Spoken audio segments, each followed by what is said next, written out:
Well, birds have come home to roost, haven't they, with that Trump thing? Like really come home to roost.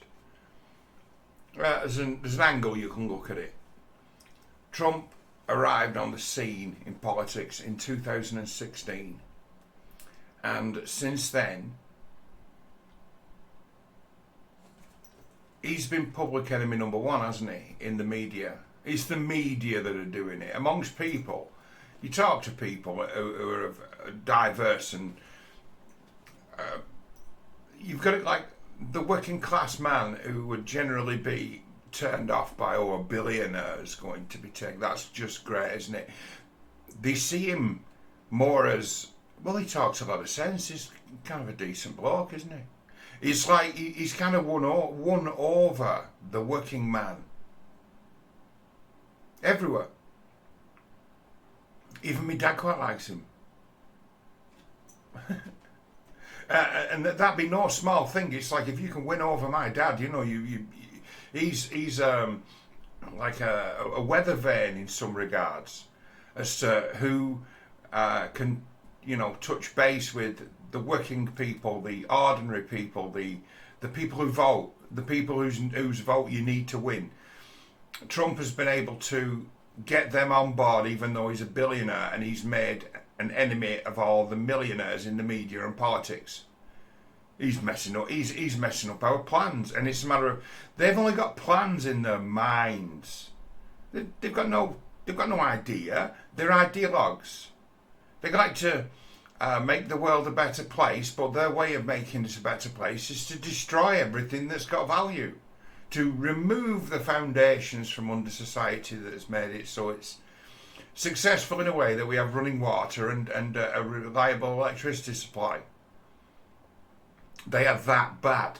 And then you've got it where in politics, certainly in America, people become entrenched and have 50 and 60 year careers and look at every success and say, well, we did that. Well, you didn't do anything. You were in a talking shop. You would take credit for things you didn't do. And they get used to that. They get used to being praised for doing things they didn't do. So he comes along and he's someone who's done. You can say, oh, well, he's always had the money. And he said, no, but he's done, hasn't he? There's plenty of people out there who've always had the money and achieved nothing at all. So it's like, this guy's actually a true achiever. He's someone who knows something. And that they've been deeply afraid of that from the start. This guy might know what we're up to. He might know what we're up against. He might know what we're playing at. He's going to find us out. He's a danger to all of us. We won't get to have our jobs anymore. So the method by which they've taken him down is to call him racist, homophobic, transphobic. The things that the sort of gay, sort of Antifa community say about him. He's going to round us up and put us in camps. They've been saying that since 2016. If he gets into power, he'll put us all to death. He's a new Hitler. There'll be a genocide. They've been saying that. So this shooter, who's been enabled, by the way, enabled. Not only has he been encouraged at every turn by a whole host of American influencers and politicians, even British. You look at the media from any direction. I was reading today in The Guardian an article by David Smith. He's wrote over 1,000 hit pieces on Trump for The Guardian. And they've all been lies. All of them. He wrote 500 articles about Trump and being a Russian agent. Russian collusion. 500. And he's saying, he's trying to build up Biden based on the back of Trump being shot. Say, well, Biden wants to heal the nation. And it's like, yeah, but healing the nation, the Biden way means complete surrender to the left. It means complete surrender to the ideological madness of climate change and the LGBTQP plus bravest lobby. It means surrender. The only thing that they'll put up with is surrender. That's the only healing or peace that they're actually offering, is for you to surrender and shut your mouth and no longer dissent of what we do. That's the only thing that they have on offer. We're right, you're wrong, admit we won, and we'll stop brainwashing kids to want to murder Donald Trump. Because that's what we're getting at here. They've identified this person who did it. 20-year-old. 20 years old. So in 2016, when Trump decided to enter politics, he would have been, well, 2015. He would have been 11 years old. 12 maybe. And he's been getting told of his teachers at school that this guy's like the Antichrist, that this guy's a neo-Nazi, that this guy's Ku Klux Klan, that this guy hates black people, hates gay people. They've been told all this because we know this, don't we? These are the labels that work. So all the labels that work to get people vilified, demonized, character assassinated, silenced, they've all been deployed on Trump. So this kid, he's dead now. It's like once he opened fire, they decided to shoot him. When he were on that roof and they're all pointing to him on that roof. You've seen that video of him on that roof? What are you doing up there? Hey, mate, what are you doing up there?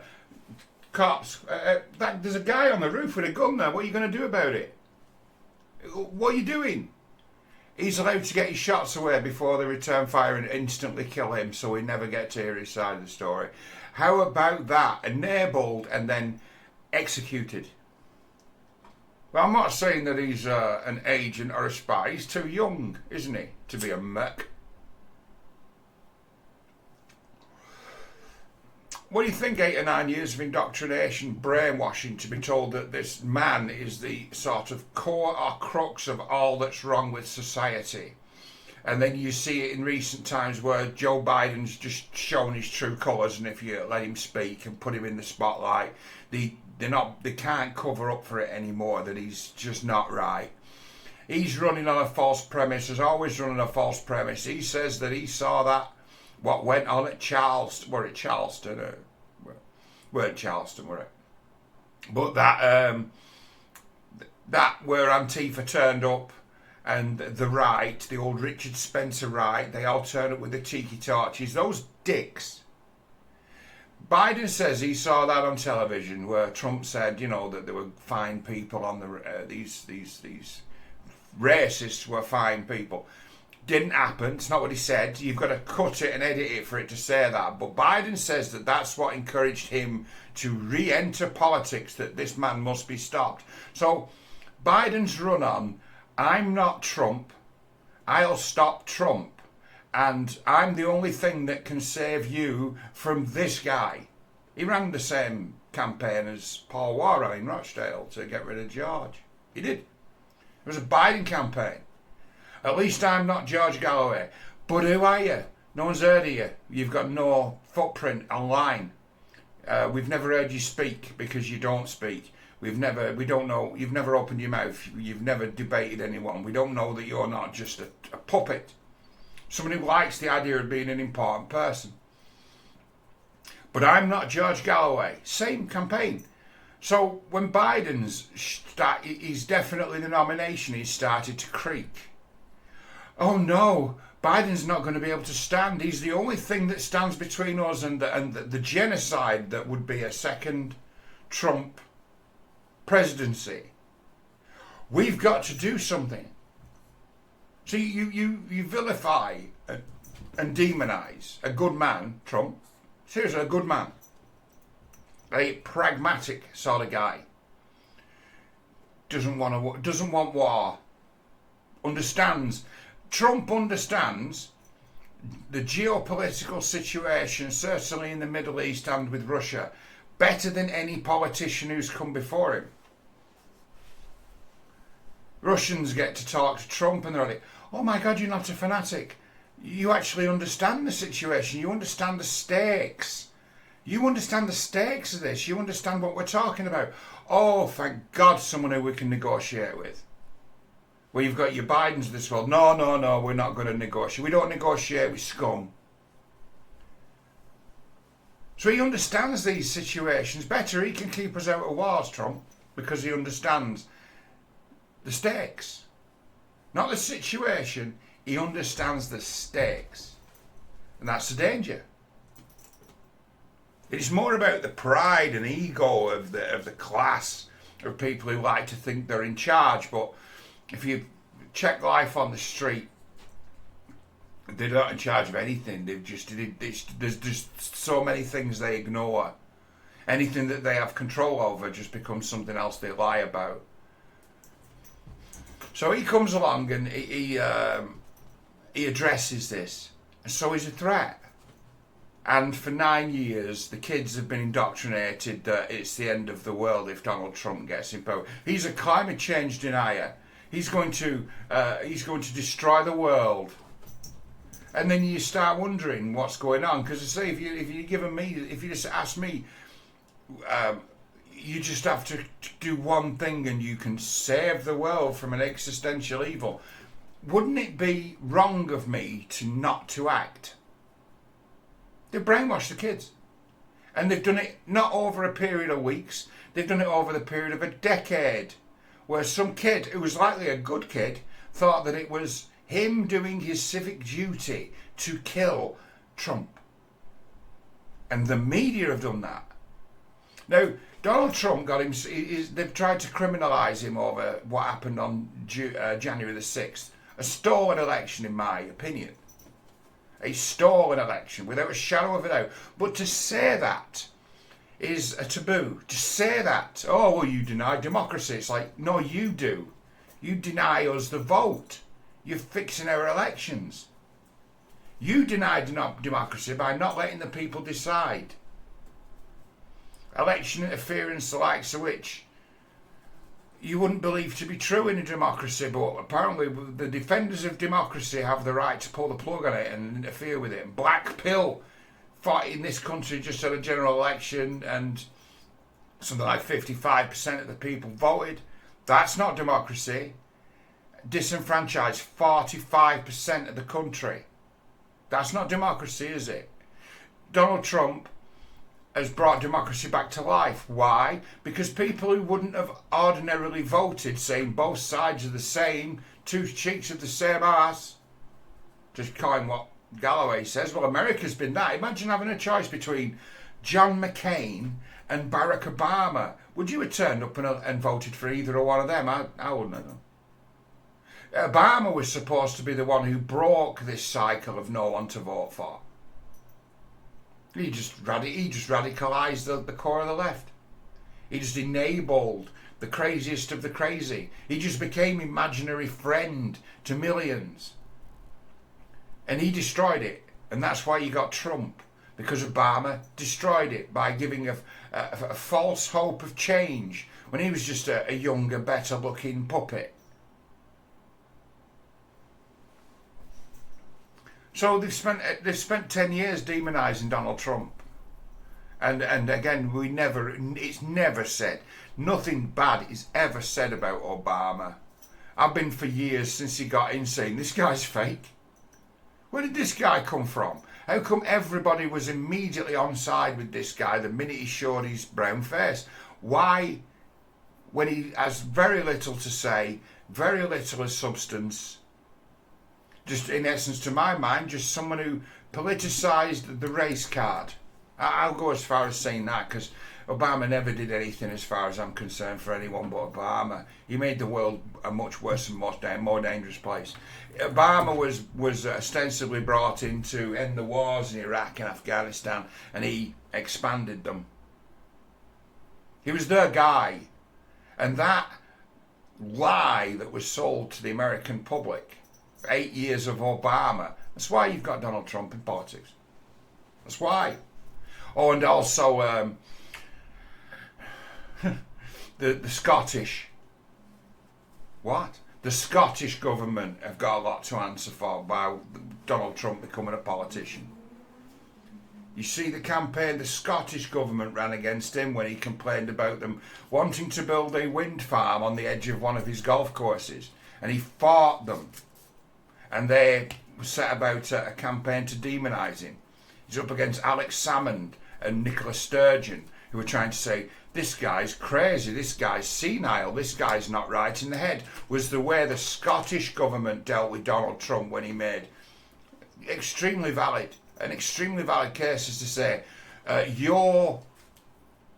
you've decided to pick on me because you see me as rich, you'd like to bring me down a peg or two, well, I'm not going to let you, I'm going to fight you. The Scottish government, first time I ever saw Donald Trump talk in a courtroom, he was up against the Scottish government. It's like, yeah, this guy talks a lot of sense. They've been trying to say that he stumbles his words and he can't really speak, and they think that he's a little bit senile, and they edited things deceptively to make him look like he's like a bit crazy.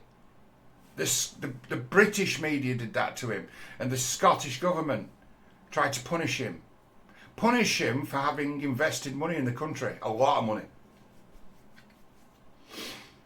They radicalised Trump. They turned him. Something's got to be done about these little shits.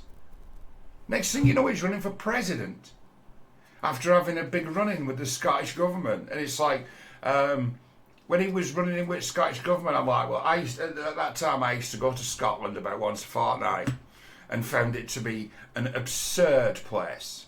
And I'm like, yeah, this place is going to the dogs, mate. You've discovered Scotland. You've discovered the police in Scotland. You've discovered the authorities in Scotland. What do you think of that? It's like there's no more rude awakening than to run against the authorities in Scotland, who are laws unto themselves and have been for decades.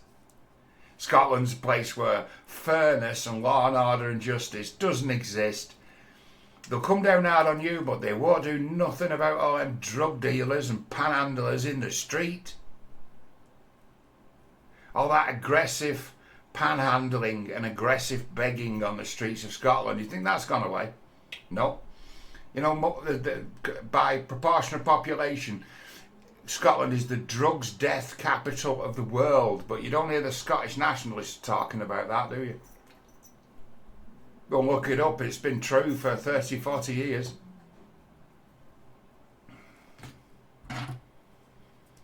So someone who's willing to stand up against this avoidance of the politicians, pathological avoidance. Well, we've lost that war, so we don't talk about it.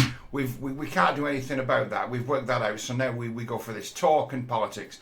And then someone comes along who wants to ask the hard questions and say, shall we actually take on the things that are actually wrong? It's like, this guy's the devil, this guy's racist, this guy's a homophobe, this guy will be carting gay people and black people off into camps. There's been adverts run recently in America by the Biden campaign saying that Trump wants to put black people back into slavery.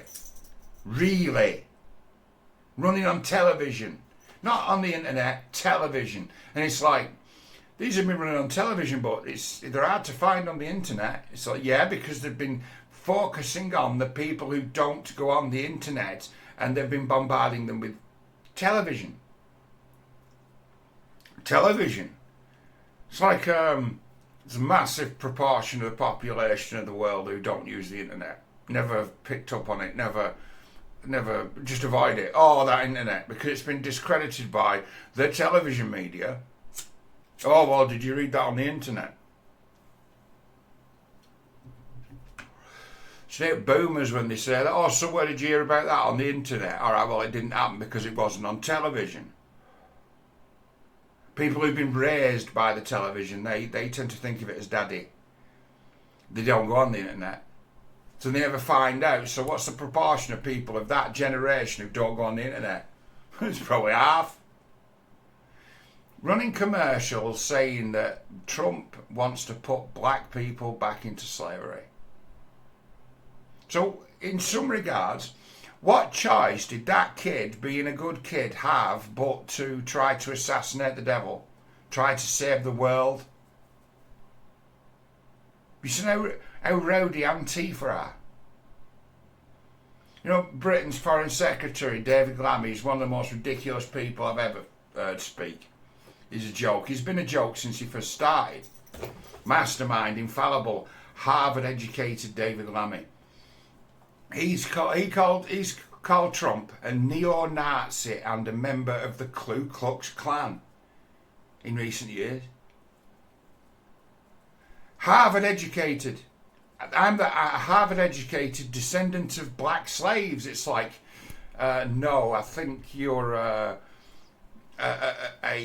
highly privileged, like Oxford, Cambridge, Harvard, one of the most lucky, privileged people in the world. And it would have been your ancestors who were selling people into slavery, not that you were enslaved. You are stealing valor because you have the same colour skin as a lot of people who were. That's what you are, mate, David Lammy. He's saying Trump, a neo-Nazi, Ku Klux Klan. And you wonder why kids taking pot shots, good kids, kids with, like, he did well at school, has never been in trouble in the law, no real signs here in his social media, and we've got his phone and we've looked at it, and it's like, there's no history here with this guy of being radical, and it's like, you've brainwashed him. He thinks he was saving the world because of what you've told him over and over and over and over again. When you've got it where, like, David Smith of The Guardian it's a 500 articles on Russia collusion in The Guardian. The Guardian's, Washington guy. You've got him doing that. And you've got about 100 others doing the same. What do you think's going to happen in the end? What might 9 years of indoctrination do to a relatively smart kid? Well, we know now, don't we? That kid wasn't even Antifa, but that's what the way they've come from, isn't it? He wasn't even allied with them. You see, that's where you'd expect that to come from, because, say, Antifa are kind of a quasi-sex cult. You'd expect that it'd come from them, but not even part of that. Just someone who's been brainwashed by the mainstream media for the best part of a decade, that do your part, save the world from the devil. You start to see that Biden can't actually win. Oh my God, he's the only thing that's saving us from Trump. What do? Trump's going to get in now because we're not putting up anyone against him. Then, therefore, Trump must die.